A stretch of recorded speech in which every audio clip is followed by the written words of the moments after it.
Nipsey passing hit me, and I only met the guy twice. Yeah, I've interviewed him. Right. I met him when my friend Jennifer McDaniel's just the manager. She's now like the general manager for Scooter and all of them. She's fine and smart and probably the smartest, one of the smartest females I've ever, not even say that, one of the smartest people I've ever met. And she introduced me to Nipsey.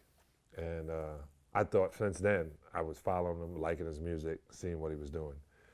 So I got involved with my boy Roland in Compton. So we bought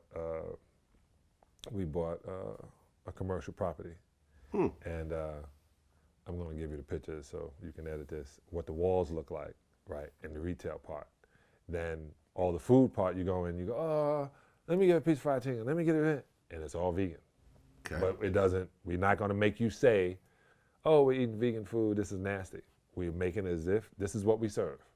If you don't want to eat here, you don't have to eat here. On this side, it's more community things. We find it. We got a farmer's market every weekend. Okay. With all organic farms, and we literally take farms because there's still farms in Compton, and it's right down the street from New Body Care and Dr.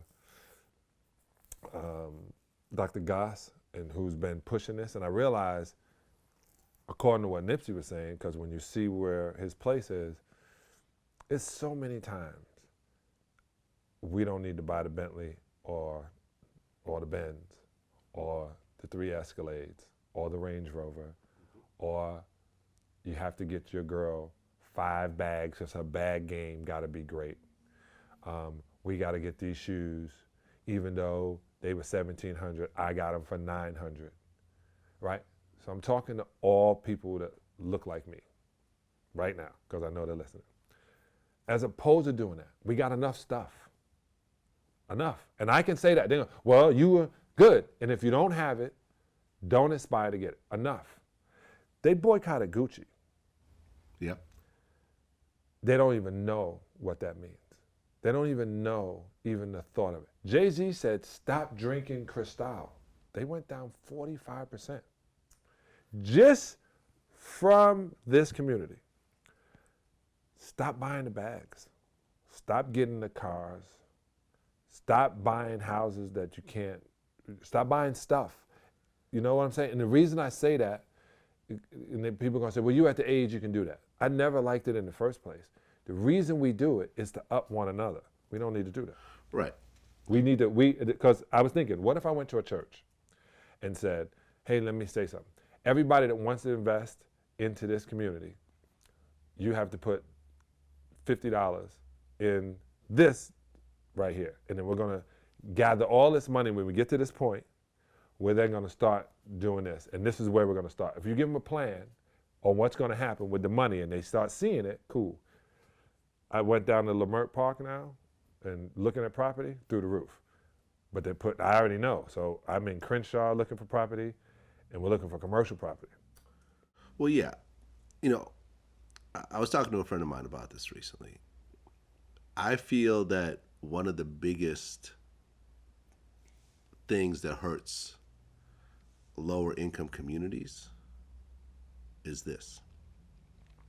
I have a place in New York, and I go up to East Harlem to go cop, to go to this one, out of the way, like little food spot. So I mean East Harlem, I'm in the projects, and I'm looking around, and everyone is wearing hot sneakers. Here you have people that are either on welfare, living paycheck to paycheck, maybe have $1,000 in their bank account, are risking their freedom by doing illegal activities to make money, and yet they all have the same type of sneakers that I'm wearing, and I'm relatively a rich guy. Like, you know what I'm saying? All that money that is used, and not just the sneakers, I'm seeing designer shirts, seeing nice clothes, I'm seeing all this material stuff.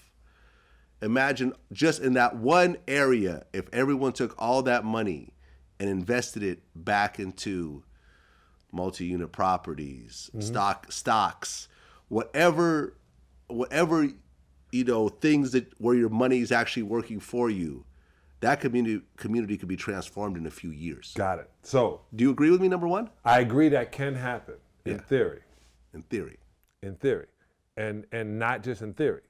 The difference was, as Africans living in America or enslaved in America, we have been designed and bred. So we've been designed and bred. True story. You had it on this show with John Amos, of course, the strongest. We're the strongest, and you just like they did horses. It's like, that was it. We get it. Yeah. But we also were trained not to trust one another.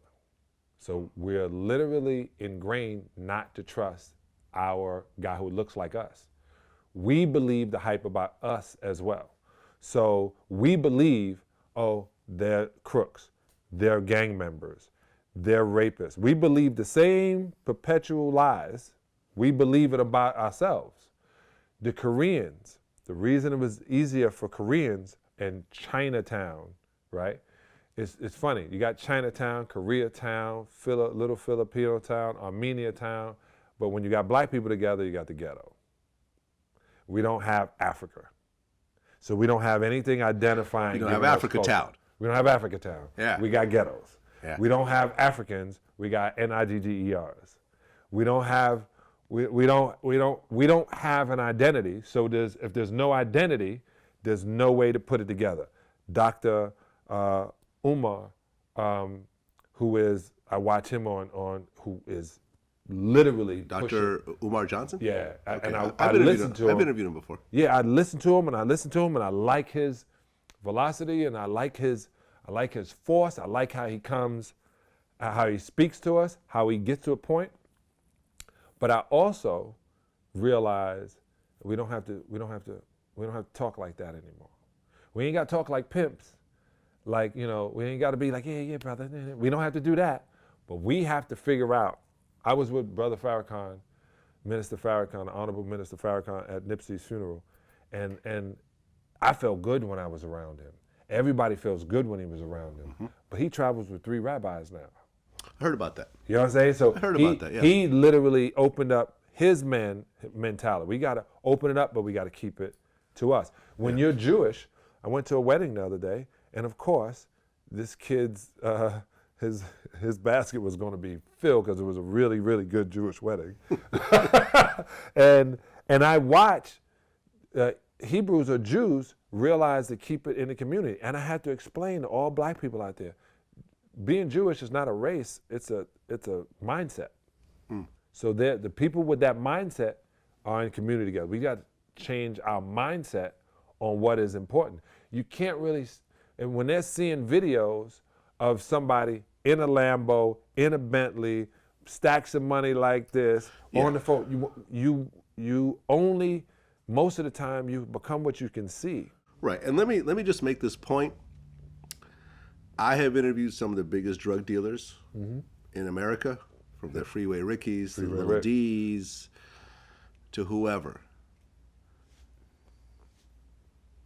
One thing that I always hear consistently, these guys style themselves and spend money the way they do is because they are in full understanding that they are going to go to prison and everything will be seized.